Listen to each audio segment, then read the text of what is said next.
Tidak keluar uang untuk rempah-rempah, lebih baik sumbang itu buat etika untuk cari dana. Maksudnya Maria Magdalena, Salome dan lain sebagainya itu daripada beli rempah-rempah yang juga nggak. Kalau mereka tahu itu, betul. Saya mau katakan dalam hidup ini banyak hal yang kita lakukan tanpa pengetahuan yang benar dari Tuhan, yang membuat kita akhirnya kecewa. Kalau kita mengenal Tuhan sungguh-sungguh, kita tidak akan mungkin kecewa. Kita mengenal kehendak Tuhan sungguh-sungguh, kita tidak akan kecewa. Tapi karena kita tidak mengenal Tuhan sungguh-sungguh, kita kecewa. Betul. Maka jangan heran kalau kecewa sama suamimu. Dan engkau tidak pernah berdoa sejak engkau, saudara dan saya, sejak mungkin sekolah minggu, kita tidak pernah berdoa buat teman hidup.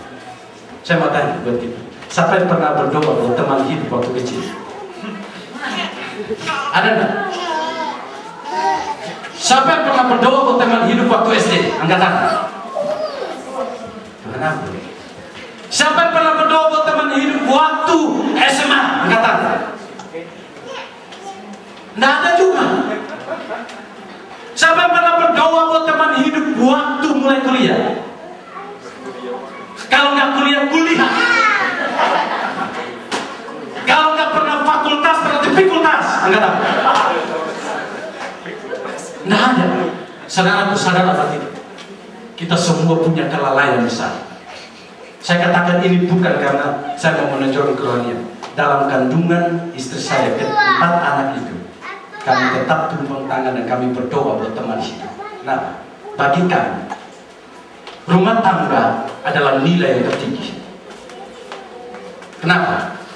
Satu-satunya institusi yang lahir sebelum dosa itu masuk ke dalam dunia adalah rumah tangga. Kejadian pasal 1 ayat 28. Sedangkan pengadilan, rumah sakit, lembaga-lembaga yang lain itu lahir setelah manusia jatuh dalam dosa. Kenapa penjara itu ada? Karena berbuat dosa. Coba pergi cari. Di penjara itu kalau ada orang suci itu sudah berdoa. Ya.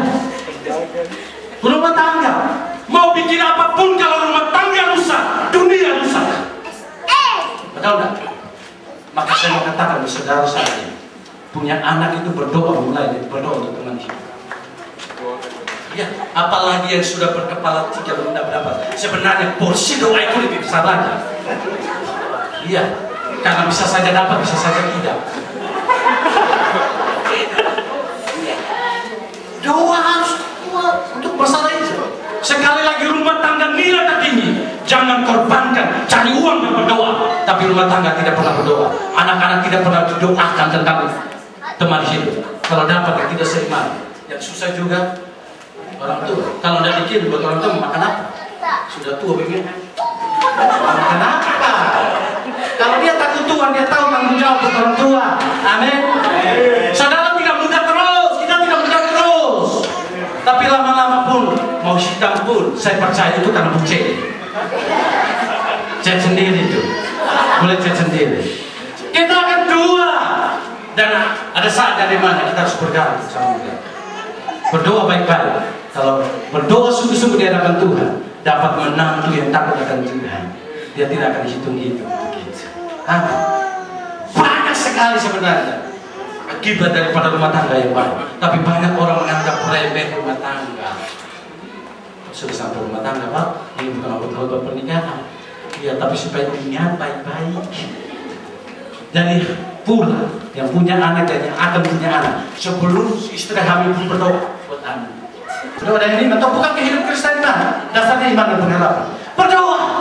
Kalau Tuhan kasih saya anak, saya berdoa dalam nama Yesus. Tuhan sediakan teman hidup yang sungguh takwa. Jangan berdoa buat teman hidup, tapi berdoa juga berakibat daripada nanti menikah punya anak.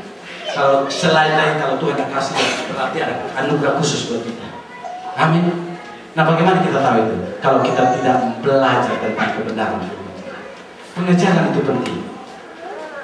Sekali lagi, kalau saya bilang saya cinta istri, tapi saya tidak cinta, saya tidak mau baca setiap surat yang dikirim buat saya.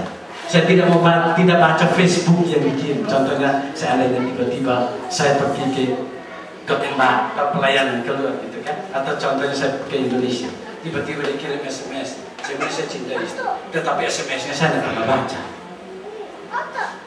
Itu kan omong kosong. Saya mau tanya, baca SMS? Chatting terus nggak? Bagi suami-suami yang istrinya Indonesia, chatting terus nggak? Kalau nggak chatting selama setahun, saya ragukan itu cintanya. Saya ragu cintanya. Itu Pak. Dan 1 jam tapi cinta kita nilainya lebih daripada rupiah itu. Maka kita cinta Tuhan, tapi firman yang tidak pernah kita baca. Amin. Semua punya komitmen pulang baca Alkitab. Jangan hanya baca Alkitab kemudian kejadian keluaran Imamat Bilangan ulangan sampai selesai. Pak, sudah selesai.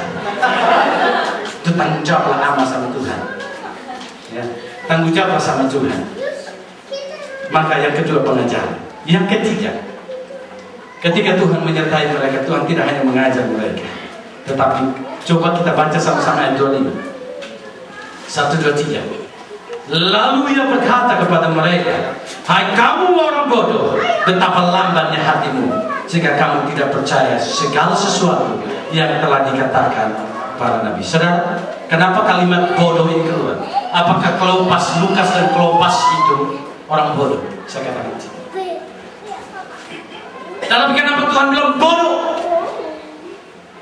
Itu adalah sebuah teguran yang sangat keras buat mereka, karena mereka tidak memperhatikan kebenaran firman Tuhan. Tuhan tegur mereka. Tuhan membuktikan penyertaannya tidak hanya mendengar keluhan kita.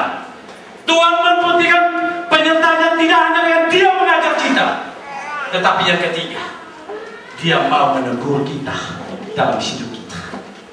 Banyak orang tidak mau ditegur kan? Padahal sebenarnya bagi saya, nilai teguran adalah nilai yang sangat tinggi. Karena dengan kita ditegur, kita tahu kekurangan kita.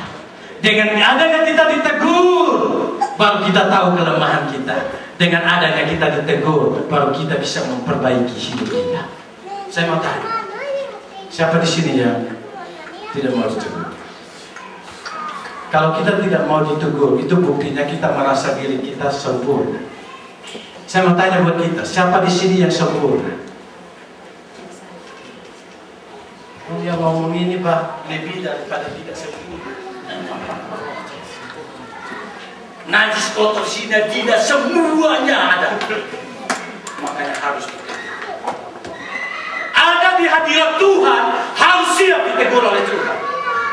Kalau kita hanya katakan Tuhan, aku butuh penyertaan. Kalau bilang butuh penyertaan, maka siap salah satunya siap ditegur oleh Tuhan. Walaupun teguran itu kelihatannya tak. Walaupun teguran itu kelihatannya nggak enak, tapi siap ditegur oleh Tuhan. Karena itu membuktikan bahwa kita ini manusia yang tidak sempurna, membutuhkan Tuhan yang sempurna. Amin. Saya pikir kalau orang yang mau ditegur itu orang yang sudah sombongnya kelewatan langit. Sombongnya itu mau samakan dirinya sama Tuhan itu. Tuhan aja. Saya garis tanda koma. Musa pernah bilang sama Tuhan, ketika Tuhan bilang saya tidak mau berjalan di depan kamu, karena kalau saya berjalan di depan kamu dan bangsa Israel semuanya akan mati. Karena mereka bernoda di hadapan Tuhan. Ketika Musa menaiki puncak gunung, di situ Harun memimpin mereka mempersembahkan korban daripada lembu emas itu sendiri. Tuhan marah luar biasa. Ketika Tuhan marah, kemudian Musa tidak begini, Tuhan, kalau kamu tidak berjalan di depan kami, kamu biarkan kami berjalan sendiri, maka ketika kami kalah dalam perang,